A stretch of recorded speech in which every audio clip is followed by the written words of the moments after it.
property maintenance started, and it was the book I've got here.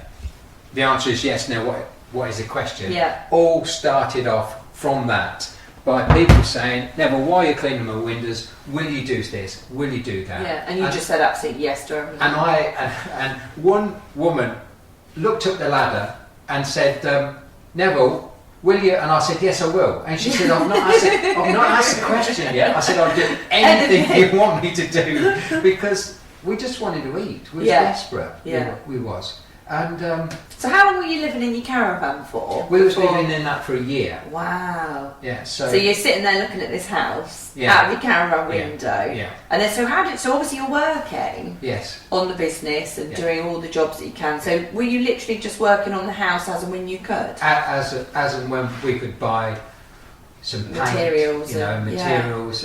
I found somebody who could fit some windows, so they come along and they fitted some windows for us, and then I found an electrician who would do the electrical work and a plumber who would do the plumbing work. Yeah. Gradually, as we went along, and we paid as we went along. And how long did it take for that house to be finished? It was about a year, because again we was getting more confident in things. Yeah. And again, my dad could help, and then he had 4 volumes of books which I couldn't read, but there was carpentry and maintenance books, and every day I used to look at the pictures, because it was in full detail of how to do the jobs, and I just used to pore over those books, and so you completely self-taught then? Yeah. I had somebody teach me painting and decorating. Yeah.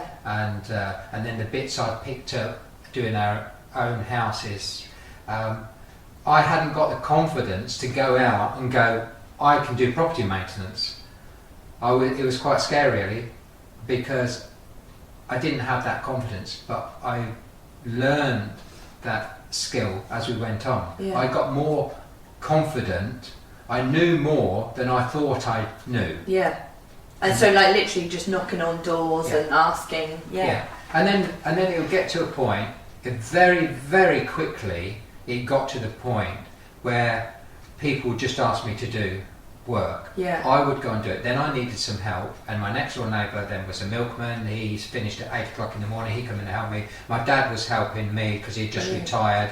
Marilyn's dad, he always wanted work because he was on money, because he was always on shift work, and he'd come and help me.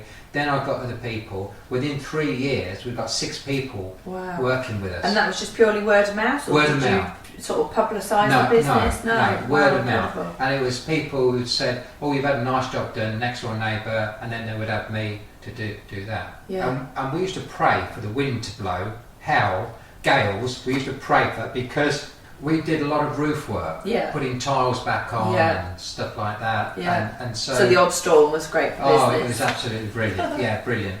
And so you take an opportunity, there's opportunities everywhere. Yeah. And my mum bought me, I made a ladder to go up on roofs of wood, but that was dangerous.